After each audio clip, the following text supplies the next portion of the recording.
Bonjour, nous nous retrouvons aujourd'hui dans le 8e arrondissement pour vous parler de la douleur. Comment soigner la douleur? Il y a plusieurs moyens. Quand vous avez des douleurs fortes, par exemple des douleurs rhumatismales, des douleurs articulaires, vous allez utiliser le curcuma. Mais pas le curcuma n'importe comment. Parce qu'en fait, au départ, on s'est inspiré de l'Inde. Les femmes en Inde font des travaux durs et n'ont pas de douleur.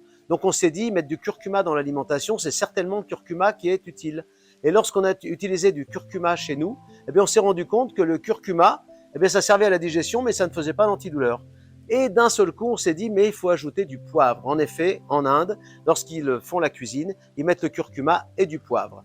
Et lorsqu'on ajoute curcuma et poivre, là, on a une action forte contre la douleur. On prend 2 gélules de curcuma piperine, 2 gélules matin, midi et soir. Ça se prend en mangeant et ça soulage la douleur immédiatement. Une autre façon de traiter la douleur, c'est d'utiliser également de l'homéopathie. Quand vous avez des douleurs rhumatismales, des douleurs articulaires, vous pouvez prendre du Rustox. Rustox en granules en 5 CH quand c'est une douleur précise, 3 granules matin, midi et soir. Rustox en 7 CH quand la douleur est diffuse, qu'on a mal un peu partout, c'est 3 granules matin, midi et soir également. Ou Rustox en 9 CH si on a des douleurs et que ça vous empêche de dormir, ça vous énerve d'avoir mal. Un autre moyen de soigner la douleur, c'est d'utiliser l'aromathérapie. On peut utiliser l'huile essentielle de Golteri, une goutte à chaque point douloureux, on fait un massage matin et soir. Si on veut faire un massage complet du corps, on peut prendre de l'huile d'amande douce et on met quelques gouttes de Golteri dans de l'huile d'amande douce et on fait le massage matin et soir.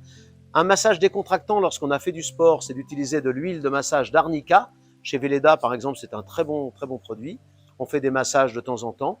Ce qui est pas mal aussi, c'est d'utiliser des bains relaxants.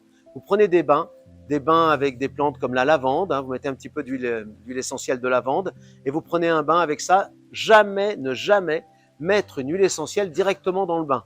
Vous prenez un petit peu de gel lavant, vous mettez quelques gouttes dans votre main d'huile essentielle, de gel lavant, et c'est ça que vous allez mettre dans le bain. Un bain bien chaud et vous verrez, vous serez en pleine forme. Un autre moyen de soigner la douleur, c'est d'utiliser les tisanes. Vous faites une préparation avec du cassis, de la reine des prés, le saule. La reine des prés et le saule, c'est l'aspirine naturelle.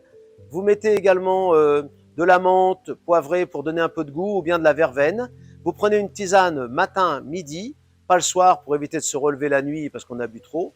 Et puis, vous pouvez ajouter quelque chose qui est pas mal, un petit peu d'huile essentielle de menthe poivrée dans votre tisane. Voilà, merci.